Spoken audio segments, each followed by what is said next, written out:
Welcome back, everyone. Welcome back to the Horror Master YouTube channel. Welcome back to episode number 8. Uh, Man, that was quick. Regardless, episode number 8 of the controversial album series. And once again, we're going more deep into some metal album and some album covers that you never thought were controversial. So for this sake of this episode, you want me thinking about some of the title. Why this album cover controversial? Because we're not gonna talk about the alternative album cover. We're gonna talk about the original. Yes, for some people they don't know that this album cover, which I'm gonna discuss, was originally the original album cover for this album. And of course, I'm talking about the monstrous debut album by American rock band Guns N' Roses with their classic debut album Appetite for Destruction, released on July 21st, 1997 on Geffen Records. So Guns N' Roses, do I really need to talk about who Guns N' Roses is? They're one of the most notorious bands that came out of the glam metal scene, but they weren't really too glam metal. They were more into the hard rock, kind of thin, lazy kind of style in the 80s. Of course, this album gave us songs like Welcome to the Jungle, Mr. Brownstone, Sweet Child of Mine, Rocket Queen, Night Train. I could go on and on about this, that actually gave kind of the glam metal bands the kick in the nuts, thinking, yeah, even though they kind of were a bit more makeup, they were more hard rock than glam, if I could get to myself. And of course, eventually became the monstrous band that became in the 90s. And then the 2000s happened, and then fucking Chinese democracy happened. And then finally, thankfully, after some years, Axl and Slash were able to bury the hatchet and sort of reunite with Duff McKagan, which are now touring the world once again. And I kind of wish that Izzy Stradlin and Steven Adler would kind of rejoin the band, even though Steven Adler has come back once in a while in some occasion shows to kind of make it a four-piece. But regardless, Izzy Stradlin's the only one who hasn't come up to the light and want to do a full-on Guns N' Roses tour, which hopefully one day we get all 5 boys in one show, that way to show that the band is still at its finest. So, Appetite for Destruction.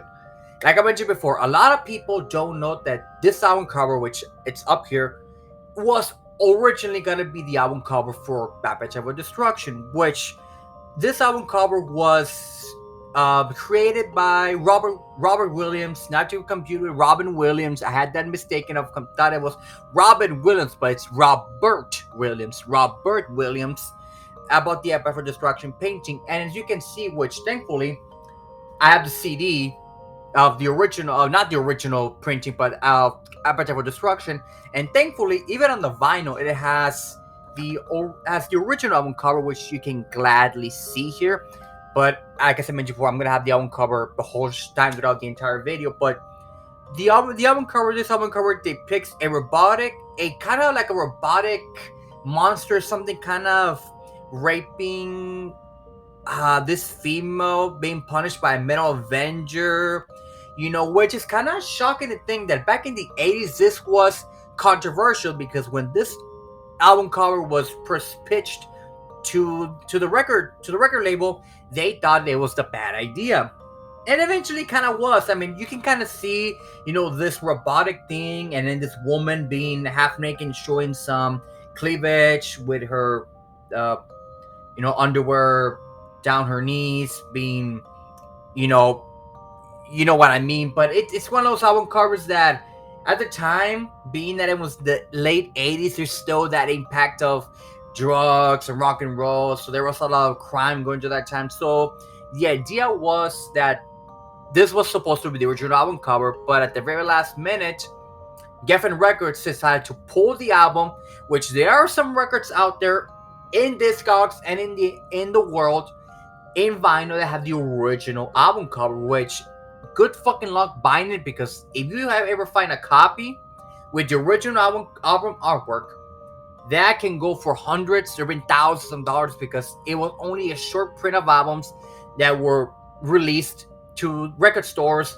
And of course, like I mentioned before, the record label decided to pull the album cover out, and of course switch it up with the classic, Celtic cross, with of course the 5 members of the band being in the cross, which has become now iconic in terms of Guns N' Roses lore. So, and this album cover, like I mentioned before, this cover almost became the album cover in 2 separate occasions. The first one when it was released back in 87, And the second occasion was in 2008 on the reissue of the album cover.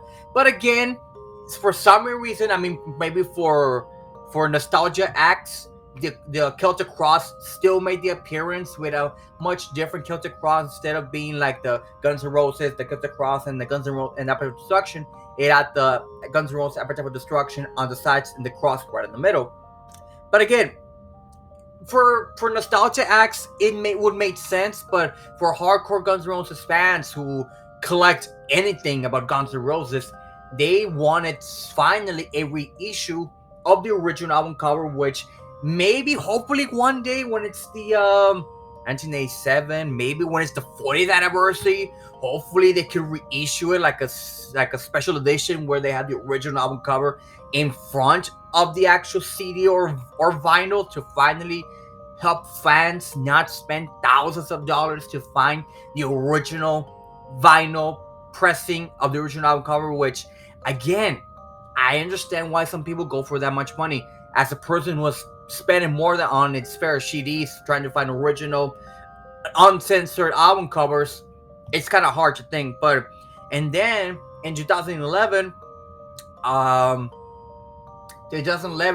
Rose actually appeared on that metal show, and he talked about that the original, and I mean original idea for the Appetite of Destruction album cover was gonna be the Space Shuttle Challenger. Of course, that was exploded back in '87. Of course, that photo was printed in the Time magazine back in '86. And the record yet thought it was a good idea because it was in bad taste. Because, of course, if you read what happened to the Space Shuttle Challenger in '86, of course, you know that unfortunately, as it was leaving down the air, 7 people, I think it was close to 10 people died during that explosion. So, of course, the record label was like, no, we're not putting that in the album cover, which understandable. They didn't want the backlash of the people who passed away in that shudder to be at the record label and demanding that record to be, off the shelves and all that. It's kind of almost like the Slayer Gods Needs a Soul syndrome, but instead of being more religious, this is more, what's the perfect way I can describe this? More in bad taste, like more disgusting, more horrifying. Not religious horrifying, but more in bad taste, that you don't want your reputation to be ruined because of the one album cover, which, like Gene Simmons once said, any press is good press, even if it's good or bad. But and then the band years later talks about the symbolism of this album artwork, which a lot of artworks nowadays are just simple and straight to the point. See the album artwork, you understand the message. Some album covers have more information, like the behind the scenes, or more information to why the album cover, they chose the album cover. And the album cover for the original album cover, the band stated that it was a symbolic social statement, which is a robot representation of the industrial system that was raping and polluting our environment. Which back in 1987, that was ahead of its time. Now, of course, in the 2020s, with activism movements, Earth Day, saving the world, trying to make the world a much better place for our future generations. Back in 1987, when people didn't give a shit, well, some people think it was shit, but it wasn't well known.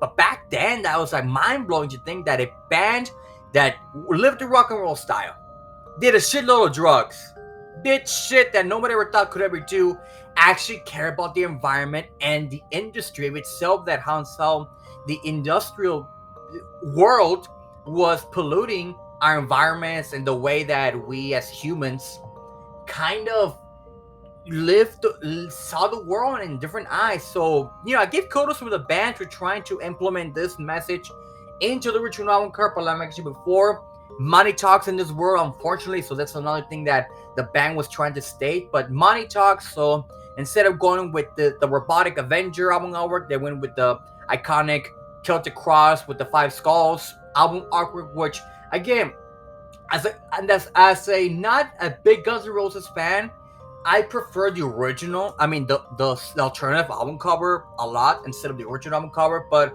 in terms of like controversial album covers, this one is not.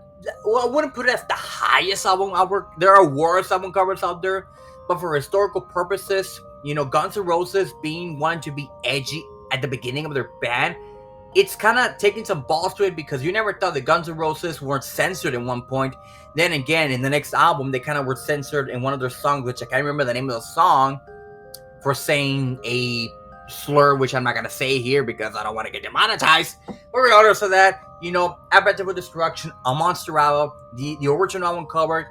Huge kudos to Robert Williams for creating this album artwork. And again, good thing that the band didn't go with the original idea of the Space Shuttle Challenger explosion in 1986. That would have been, I mean, don't get me wrong, I think it would have been kind of shocked that they would do that. That would eventually come years later, with other bands began to create more realistic, shocking armor works. John of the Black Hearts, anybody.